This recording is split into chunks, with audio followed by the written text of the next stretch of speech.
what happens in life is we find we have some kind of creative desire, and the desire is the first step. It starts with inside us. We want something, or we want someone, or whatever. And then the second step is we have to receive it. And then we transmute it with our own essence. So we want something. It comes to us. We put our own creative individual soul fingerprint on it. And then the fourth step is we send it back into the universe. And then we've created something new. So that really is the creation cycle that I wanted to share with you. In today's busy world, how can we find the inspiration, knowledge, and energy to live a healthy and empowered life? If we balance and harmonize our mind, exercise our body, live according to the laws of nature, and connect to spirit, can we find a way to heal, become our authentic self, and live our purpose with love?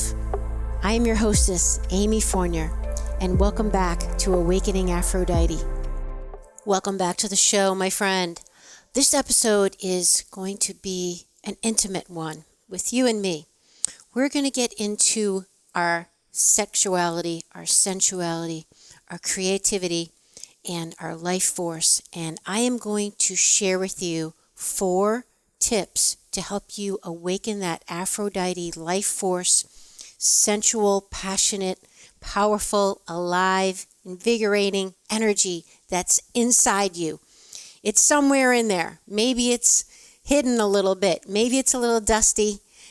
Maybe you got to unbury some stuff and take some stuff off and do some detoxing. But it's in there somewhere. If you're alive, you still have it in you because we were all born with it. We were all obviously born with a life force energy. And we were born with a natural, creative heart and spirit, and here to contribute our own mark on the world, whatever it may be. It doesn't have to be anything fancy, that's for sure, but just to feel like we are living our soul's calling. Our souls long to express their unique selves. There will never be 2 souls the same. They're just like fingerprints and snowflakes. We are all unique, and the happiest people are not the richest people. They're not the best looking. They're not the most fit. They are the people that are living true to their dharma, their soul's calling, because it's a feeling. It's a peace that they have within them that feeds their soul. It's not just about giving the energy out and trying to service and help others, which is a big part of it. We all, I know, are interested in that. I know I certainly am. But as I've learned the hard way, if we're only giving out, we're not honoring the law of giving and receiving, which means the cycle, right? We have to receive back as well because we learn from the laws of nature. That's why we have them, because they teach us as human beings, or they probably remind us what we really know, that life is all about that cycle. It's all about the give and the take. We can't just give, otherwise you will be dried up, barren, depleted, pissed off, and probably pretty irritable and miserable as well. I know all about that stuff. So I've learned, and that's part of what our show is about, Awakening Aphrodite and balancing the masculine and feminine energy within us to be more holistic, whole, integrated, and complete, and happy and powerful. That's what it's all about. Because I had to learn how to balance a lot of my own feminine energy, which was the more receiving and letting people give to me, letting people give me anything, even just a gift, without feeling like I had to reciprocate and, oh gosh, now I get to give them something back at some point or whatever. Just receiving. Why is that so hard for us? And you know what? I probably should do an episode on giving and receiving. Let me know. I love hearing from you, by the way. I love, and I'm so grateful for you, those of you that are sharing the show, taking screenshots, tagging me on Instagram, sharing it with a friend. Hey, you might like this episode. And sending me emails or even Instagram messages or comments of the shows that you really like, the episodes that resonate with you, and what you want to hear more about. Like, Amy, I really loved when you got into that. I wish you would do a show on it. Awesome. Because I I have so many topics I want to share with you, but obviously I want to have a relationship with you as well and have each other feed off each other and help service you better. So we should probably do a show on giving and receiving. It was a tough lesson for me to learn. And of course, I'm still learning it. I'm still not very good at it. Much better at giving. Okay, but today's show, I really want to get into talking a little bit about this life force energy, this creative force that we all have within us, and how basically that is the Aphrodite energy, which I'm going to be referring to because it's the divine feminine in all of us. You know, it's funny, regardless of our age and your physical body, we all are sexual beings. And because that's how we got here. We got here through a sexual act, through procreation. So it's in all of us. But unfortunately, there's a lot of shame and guilt and confusion and fear about our sexuality. And it's a very delicate topic. I can respect that. But I will say that it's also the same area of our being that is the life force energy. So we have this complicated thing, this disconnect, this cognitive dissonance in our brain, heart, mind, spirit of, well, this is part of who I am and it's part of what wants to come out of me. It is my passion, it's my energy, but it's tied in, it's linked inextricably with our sexuality. So if you have any kind of programmed or religious hang-ups about your sexuality, you can have real blocked energy in your creativity, in your life force energy, in your feelings of passion, and just your whole essence will be obviously affected by that, because that area of your body, those two things go together. The act of having sex and creating a baby is obviously an act, the ultimate act of creation. So that's why that area for us, psychically, spiritually, and physically, is associated with each other. It's also the second chakra of the body. If you know anything about the chakra system, those are just vortexes of energy that are measurable in our bodies. They are real. They're not voodoo. They're not the devil stuff. They're not any of that. They're just scientifically, empirically measurable energy forces in your body that actually there's thousands of them. Well, maybe not thousands, but there's certainly hundreds of them.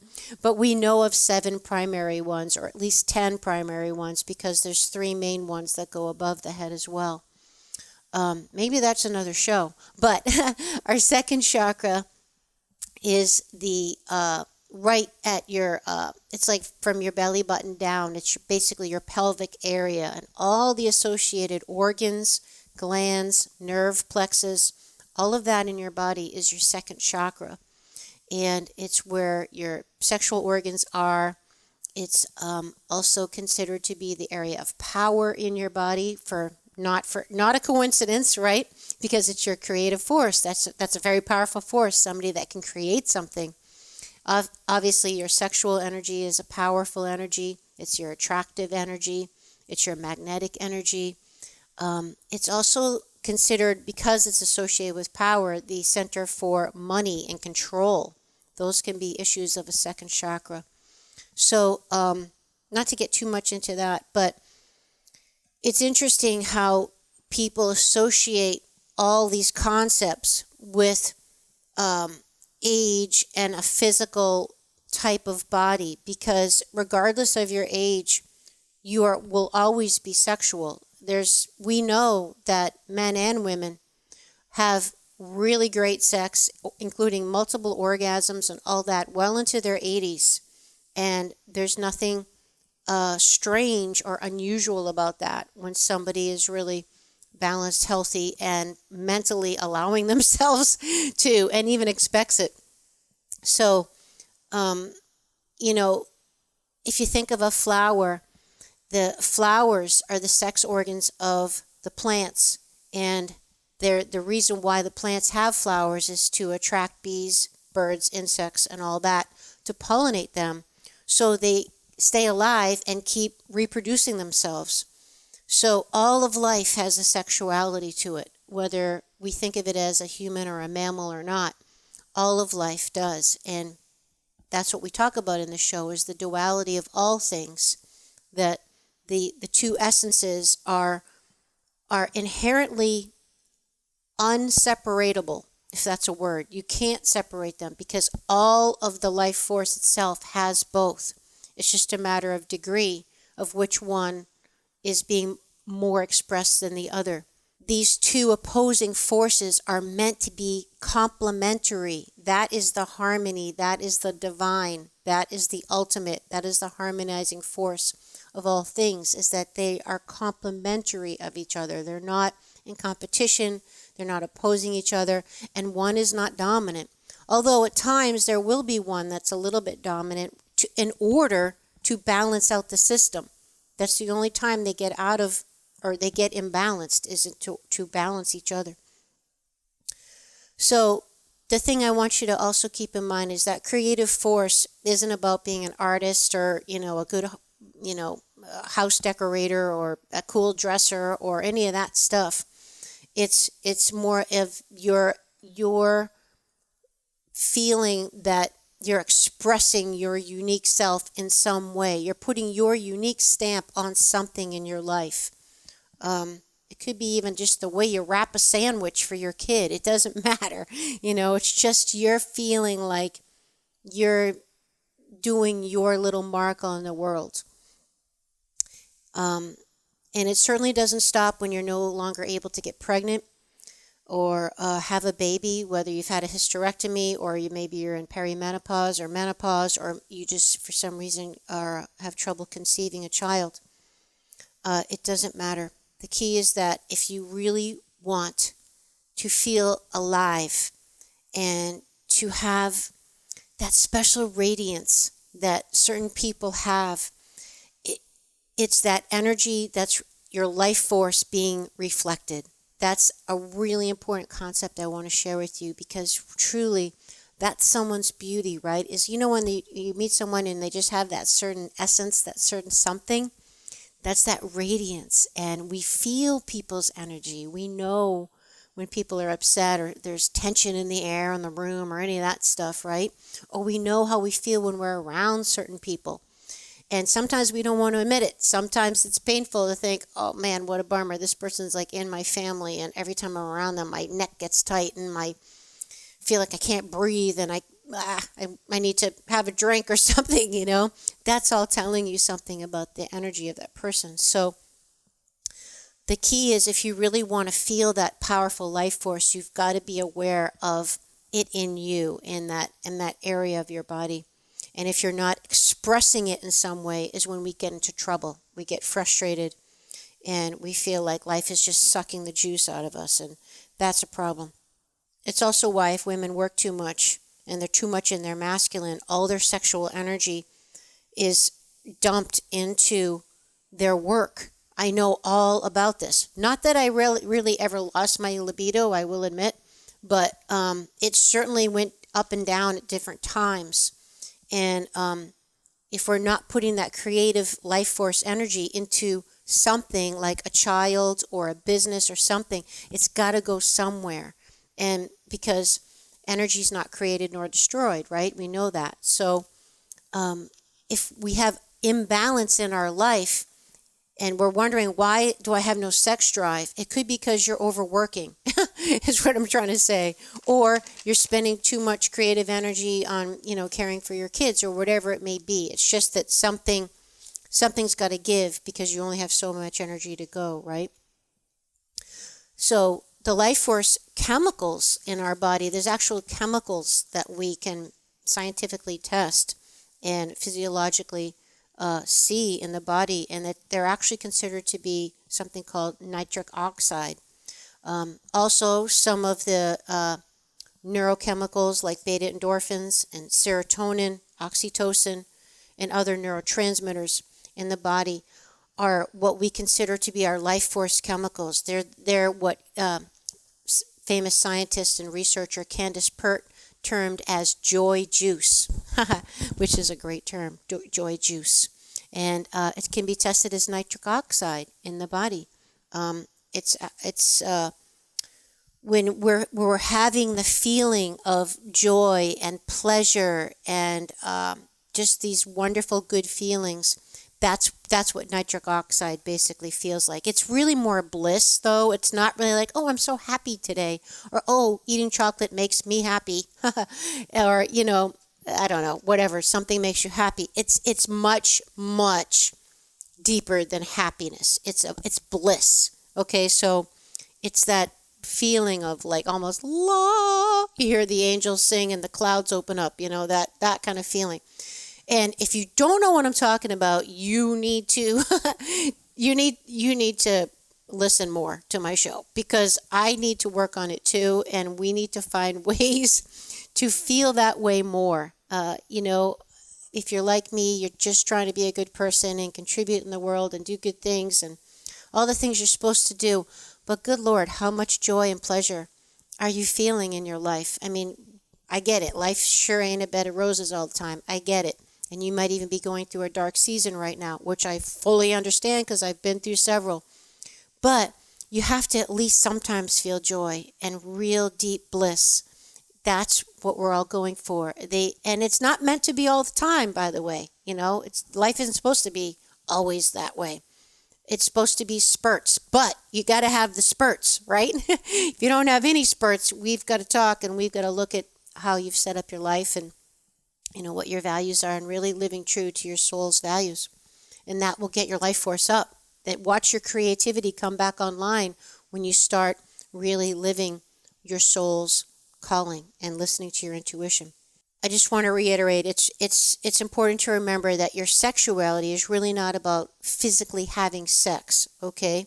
It's really much more than that.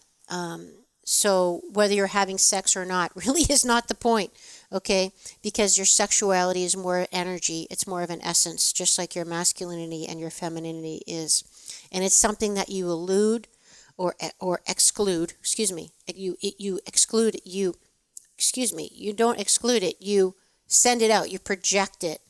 And also you allow it, right? That's something to think about, is that, are you blocking that energy rising in you? It's something, and that could be in a mental, psychological issue. But it truly is the joy, the juice of life that we all want, that energy. So, the nitric oxide and the joy juice are really, they're actually considered to be the ultimate anti-aging medicine. That and sleep, number 1 and 2, is really feeling joy and pleasure in your life and sleeping well and enough, which I actually did a couple episodes on sleep. If you go back, one of my foundations in fitness was on sleep. Actually, 2 of them talk about sleep and how important that is. But pleasure is like the number 1 anti-aging medicine. Watch your wrinkles fade as you just start getting happy. And if you do have wrinkles, they'll at least be happy smiley lines and not the downward frown of the resting face that we all don't want, right? So I mentioned the law of energy and the law of massive creation, and how energy is neither created nor destroyed, but rather it's transformed. So why I'm bringing this up is because what happens in life is we find we have some kind of creative desire, and the desire's first step, it starts with inside us. We want something, or we want someone, or whatever. And then the second step is we have to receive it, and then we transmute it with our own essence. So we want something, it comes to us, we put our own creative individual soul fingerprint on it. And then the fourth step is we send it back into the universe, and then we've created something new. So that really is the creation cycle that I wanted to share with you. That's how life evolves, by the way. Life doesn't just keep regurgitating itself and going in cycles like a snake eating its own tail and going in circles, or a gerbil on a wheel. Okay? Life would never continue, because that's also why a lot of people don't like change, because things, to grow, you have to change and you have to transmute You have to take what you are and add to it, take some stuff away, whatever it may be. So this is the natural cycle of all of life, and it is the creation cycle, is that first you have the desire, then you receive something into you, then you transmute it by putting your own unique personal stamp on it that life is waiting for you to contribute, and then you lovingly send it back into the world, and voila, you have participated in life. You have participated in the evolutionary process, and your soul has expressed itself now permanently in the mark of evolution. Isn't that amazing? So remember that next time you think that it's just a little me and I'm not that creative, or what can I do to contribute? Well, you can, because life is waiting for you to do it. No one has lived your life, right? No one's walked in your moccasins. And whatever it may be, however, even if just the smallest way, you put your little stamp on something in the world, you have contributed and you have created, and life is just waiting for you to do it. So high fives to you. If you're watching on YouTube, high-fiving the camera there. Okay. You know, it's funny because we come back to the power of your mind, because once again, the power of your mind and your self-concept and your beliefs and your programming, it can really be one of the biggest determining factors if you think you're able to transmute your energy and be this force, have this strong life force in your body. You really have to be able to feel it's possible and everything I just said, and believe it matters, because it does. And our minds can certainly get in the way, because even with our sexuality and our expression, you know, the repression of our sexuality and the shame that we can feel is also related to our same pursuit of pleasure, by the way. They go together, because, you know, in a Puritan work ethic, I don't know about you, but that's how I grew up, with life being tough and you had to sacrifice and all that, and the separation with the body and the spirit, and how the body was bad, and lust and all these bodily desires can be the source of temptation and evil. It's a certain concept in our minds that can really prevent us from feeling all of what we're meant to feel, and producing and creating and contributing to the world this powerful energy that we do have inside us when it's channeled properly. So our goal is always to be fully integrated, right? Be all of who we are, and be conscious of our choices and our behaviors. But reclaiming our sexuality is really about also reclaiming your body, reclaiming all of who you are, and therefore reclaiming your spirit and your life force. So it's something that, you know, I hope that maybe you listen to this again and just wrap your brain around, you know, how am I blocking that? Where do I feel ashamed of my body? Where do I judge my body? Where do I feel ashamed of my feelings, or judge my feelings, or override my feelings and think of them as bad and give value judgments to them? Because the body's always talking to us, as well as the soul. And, you know, addressing these things will really start to awaken and release your life force, your creative energy from the cage. Haha, cool. You know, it's funny because I did a show, I don't know what episode it was, with Dr. Christiane Northrup. Well, I didn't do a show with her, but I read from one of her books, Goddesses Never Age. And, of course, she's a pioneer in a lot of things for women's health, and she's also a medical doctor, but she's extremely spiritual. It's really a cool episode. Go check it out. I apologize, I don't know the number of it. I think it's somewhere in the 30s, maybe 35 or something like that. But she talks about how self-gratification is a nutrient. It's a vital nutrient, and I love that, right? Why do we need to give ourselves permission to feel like pleasure and gratified and, you know, complete? You know, our culture has this concept that good women and good girls give to others at the expense of themselves, and that, you know, we actually need like permission to give to ourselves, which is flipping crazy, but we all feel that way. But like Dr. Northrup says self-gratification is actually a nutrient and it's required in order to age gracefully. Because joy, and again, that nitric oxide that you have in your body and all those other neurotransmitters like serotonin and endorphins and all that, those feelings also lower your blood pressure, and they help heal all the cells in your body. And that's what really helps you keeping and looking young in mind, body, and spirit. So it's also why orgasms and sexual relationships and all that, being sexual with somebody and sensual with somebody, also increases your youthful glow and your vigor because of that nitric oxide and all these feel-good chemicals.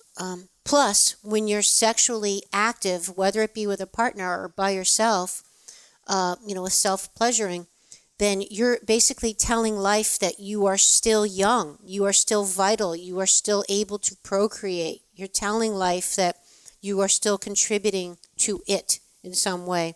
So I don't care how you do it, but just do it, and do it on the regular.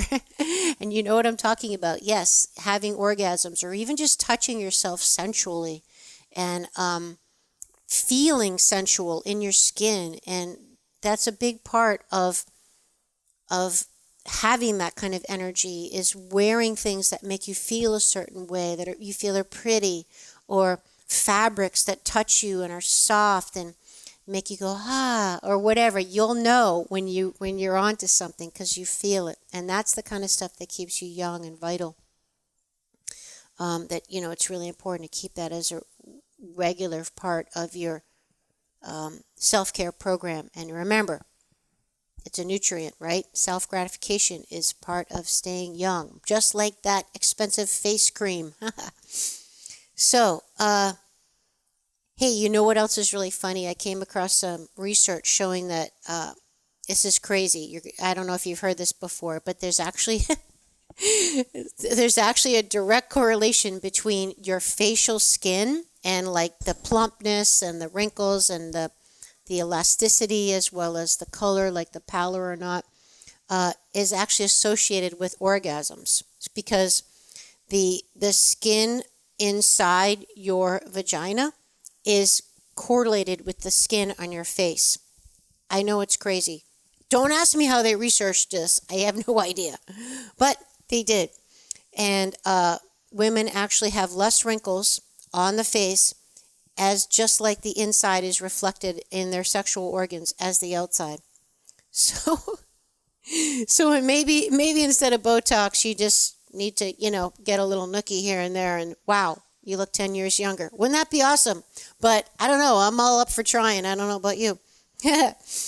Okay, so let's get back to the topic here. I'm getting a little hot and distracted here. So we want to be deliberate, and we want to be ruthless in setting up our lives to allow ourselves to bring pleasure and good feelings in.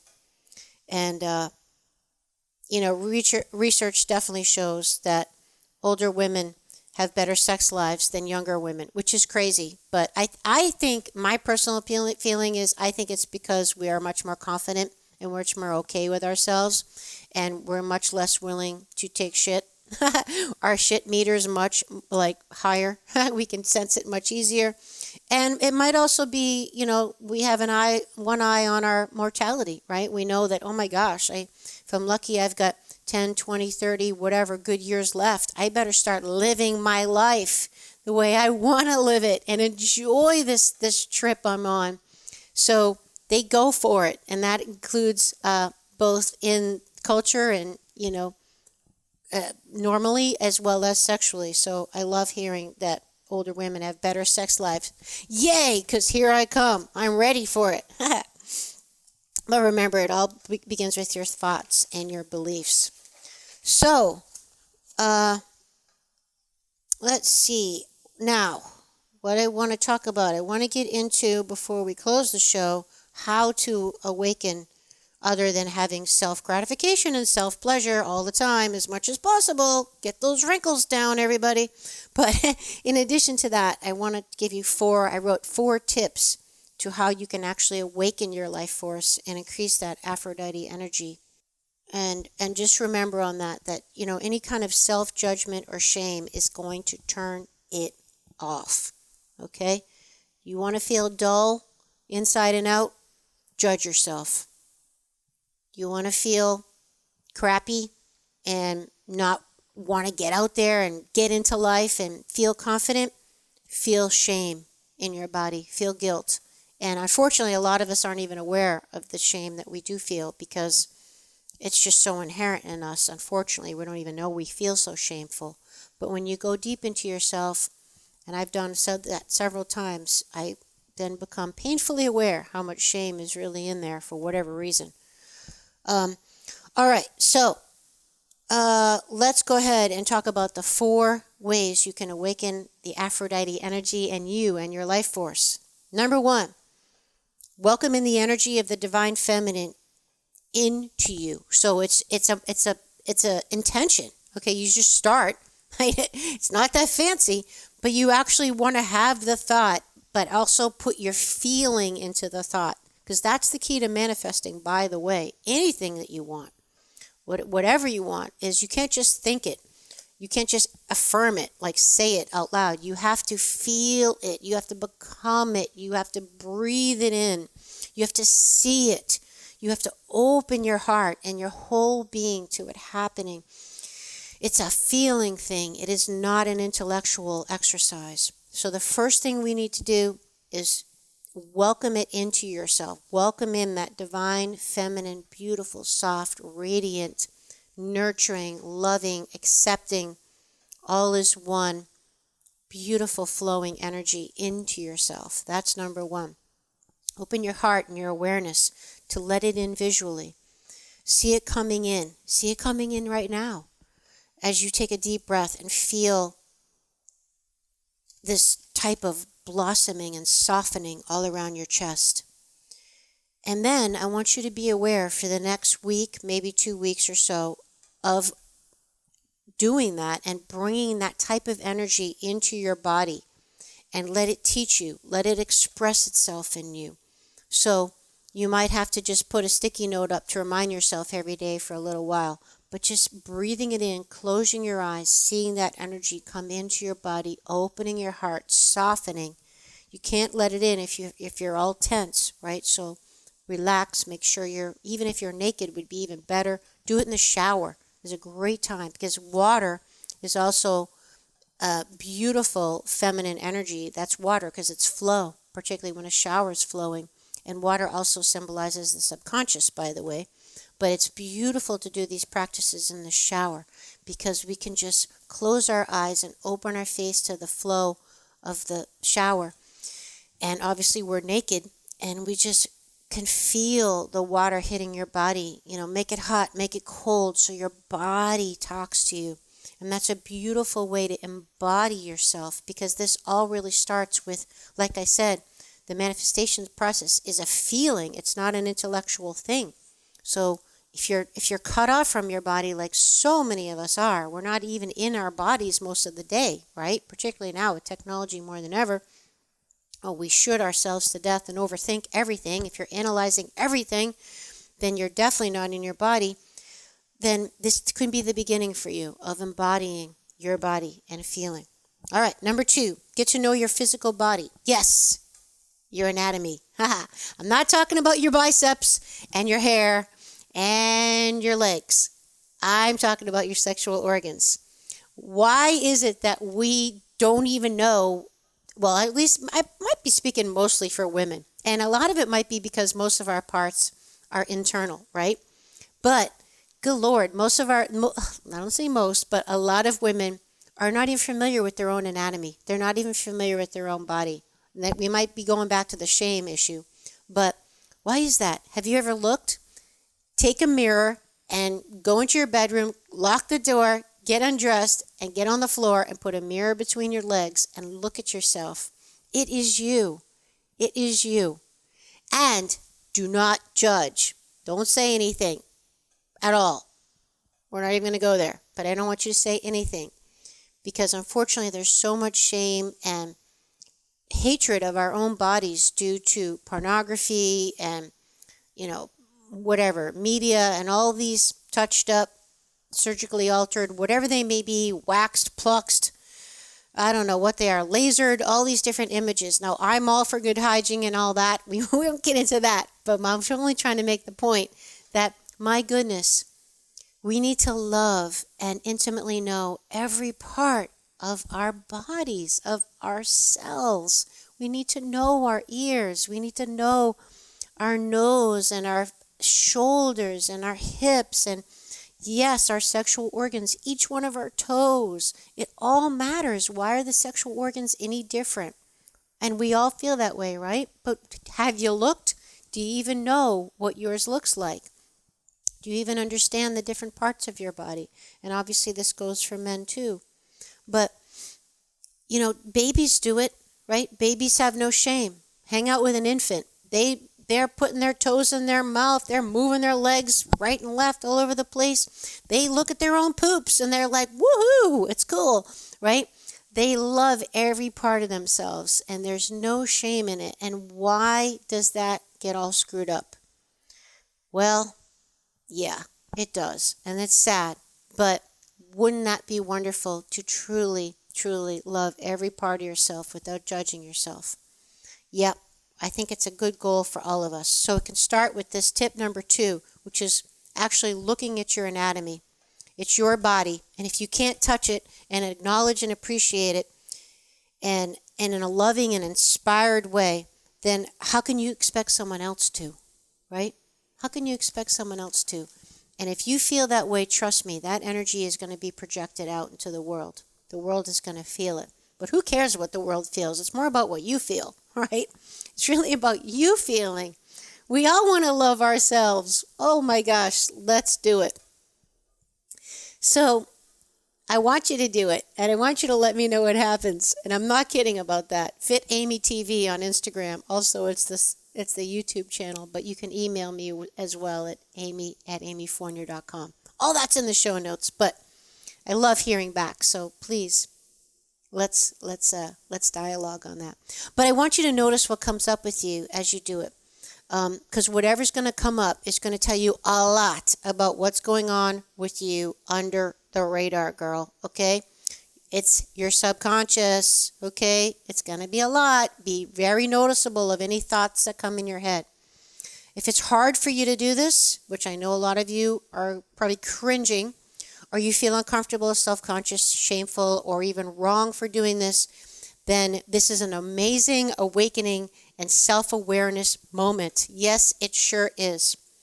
Because you know what? We can't heal ourselves if we don't truly know ourselves. We cannot heal ourselves if we don't truly know ourselves. And we certainly can't love ourselves either if we don't know ourselves. And love every part of us. Yep, I've had to learn to love the irritable side of me. I've had to learn to love the judging part of me. I've had to learn to love the impatient part of me, okay? Because it's all us, okay? And remember that baby analogy. They love all of it. They might love Cheerios the best, but but it's all there. So, if you're not really aware of the subconscious beliefs running your life, guess what? They're there running your life, whether you're aware of it or not. That's the sad thing. And you know what? That can look like self-sabotaging behavior, by the way. Are you the kind of person that 2 steps forward, 3 steps back, keeps repeating the same mistakes, keeps dating the same type of people, can't get out of your own goddamn way, that type of stuff? Well, you might need to look at your subconscious.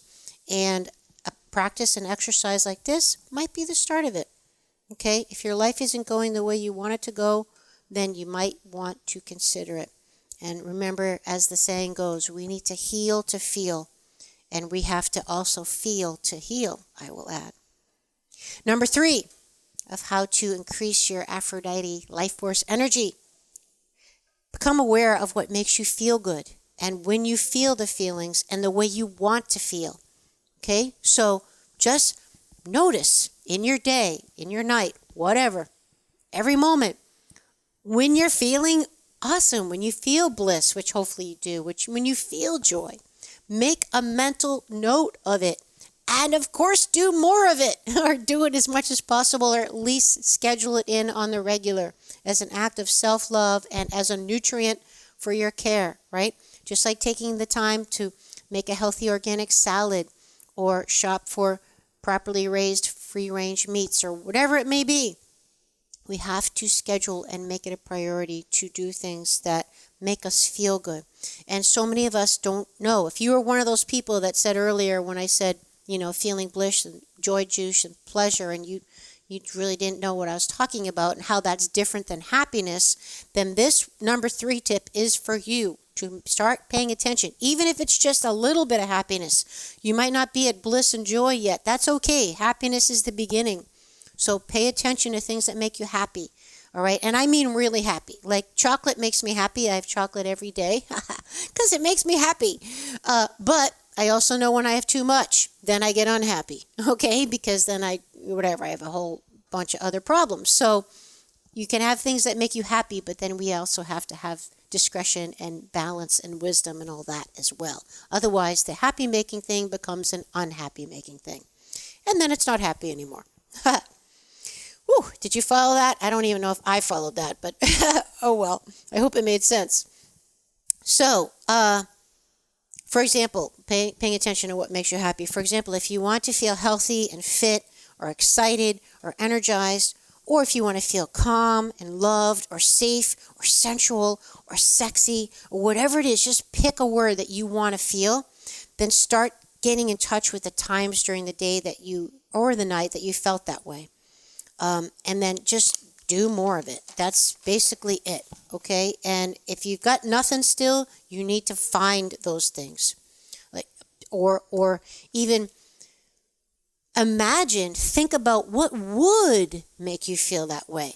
So let's just say, for today's example, what would make you feel sexy? If you don't feel sexy, what would make you feel sexy? Well, if I put on a really pretty dress, or if, I don't know, I styled my hair a certain way, or whatever, took a bubble bath and felt the bubbles luxuriously caressing my skin and smelt these beautiful essential oils and had a really cool sponge and put it on my body and closed my eyes and I listened to some Enigma music or some Chakra 2 music or whatever. That would make me feel very sexy and sensual. So even if you think about it, if you're not feeling it, just imagine what would make you feel the way you want. Even if it's safety, what would make you feel safe? Well, if I had better locks on my doors, or maybe if I had a burglar alarm, or I was with a person I really trusted, then I'd feel safe, or whatever it may be. Or if I had a better car, whatever. Okay. So, I like to have soft fabrics in my home. I mentioned the locks on my doors. They all work. All these things help me feel the way I want to feel in my life. So please make a commitment and, to do this. And it might even be calling a friend, or taking a walk just to chat or stay connected or even just allow yourself more time to get dressed every day so you have more pleasure in getting dressed. And you put on things that before you put them on, you tap into how they make you feel or how they would make you feel if you wore that. For example, this shirt I have on today, if you're watching on YouTube, the shirt I had on today was not the shirt I was going to wear today. But when I was in my closet, I closed my eyes and I just thought about, when I'm looking at my clothes, what makes me feel a certain way as soon as I look at it. And this shirt was the shirt. And I actually didn't pick it right away. I actually went back to it because I'm trying to train myself to listen to that part of me, that sensual part of me that knows my feelings better than my head does. And that's why I ended up picking this shirt. So, but that also allowed me to make time to get dressed more than just in a rush like I often do, right? Or just out of necessity, I got to get out the door, right? I had to actually make time to give myself a good 10 minutes or so to be in my closet, to get dressed, to put my clothes on, blah, blah, blah. You know what I'm getting at, okay? But you know what, my friend? We have to take responsibility for our lives and creating our feelings. We have to take responsibility for creating our own feelings. Do you see how that example I just gave you was me being empowered and creating the feeling within me that I wanted to feel. If you take one thing away from this episode, that has got to be it. Okay? And I'm trying to help give you the tools to do that, because with the fear of overusing the term empowerment, this really is about empowerment, which means being empowered, being able to affect your life the way you want to. And often we have more power than we think. Okay, so a happy, fulfilled, fully integrated, and more consciously aware life doesn't just happen. It sure doesn't. Because, it just doesn't get like magically bestowed upon the lucky ones or the one who won the beautiful gene pool or the trust fund lottery or whatever it may be. It doesn't just happen, because we all know people that might fit those categories that are really miserable and we would not want to be like, right? Think of somebody that is how you want to be or has what you want to have or whatever, because like Tony Robbins says, success leaves clues, right? What do? Well, I'm trying to share with you, not that I have all the answers, but I'm trying to share with you some of the things that I'm learning to do that are really helping me. And that's really what my show is about. So take back your power and tap into your feminine energy of creation and create your life the way you want it. Tip number 4, the last tip as we get to the end of the show, is be aware of your self-judgment. We've talked a lot about self-judgment in this episode. Oh, it's just so common. It's really a plague, I think. And you have to be aware of your self-judgment and your self-talk. So many of us don't even realize how mean we are to ourselves because it's so automatic. Or, it's how we've, unfortunately, maybe our parents did it to themselves, and it's so tragic. So tip number 4 is just, again, we can't heal and change what you're not even aware of. So just pay attention to when you are mean to yourself. If on exercise number 2, where I told you to go check out your own anatomy and you're judging yourself, be aware of the words you say. When you're getting dressed, on tip number 3, the example I gave of how I picked out my outfit, if you're judging yourself, well, that makes me look fat or whatever, be aware. Just start with being aware. You don't even have to change it. We don't even have to reprogram it. You don't have to reframe it. You can do that, of course, if you want. But just being aware of how much you do it is very, very powerful and the first step. So, you know what? For the next week, please just start noticing and being aware of the thoughts that you're thinking in your head and the way that you're talking to yourself. Because I guarantee you'll probably be horrified at how negative a lot of it is. And also you can do something that I used to teach my clients and my students, what I call the rubber band test. It's super low tech, which is how I love it. Is you just put an elastic band around your wrist, and every time you think of yourself in a bad way or negative way, or you're berating yourself, or you have a limiting thought, pull back that elastic band and bam, smack it on your wrist. Yep, it's going to hurt. But you know what? That's what you're doing to your spirit every time you have a negative, judgmental, limiting thought. That's what your spirit feels like. Okay? How would a baby feel like if you talk that way to a baby? It would be hurt, right? It would coil back. A little puppy, an animal, would be hurt. They'd coil back. Well, that rubber band test, it was going to hurt, but it's going to make you aware of what you're doing to your soul when you judge yourself. Because soul, divine spirit, is love. It's unconditional love. We all know that, right? That's what, love is unconditional love. That's what God, spirit, creator, whatever it is, whatever you believe, the force that brought you here, the creative life force in you, the one that this show is about, is helping to liberate that life force in you, is love. And when you're judging yourself, you're not loving yourself. And that rubber band test will be a good wake-up call, a painful wake-up call for you to be aware of what you're doing to yourself. So please stop. Okay? So, all right, let's see what else I want to say about that. Okay, so, yeah, I think that's all I really wanted to say about that.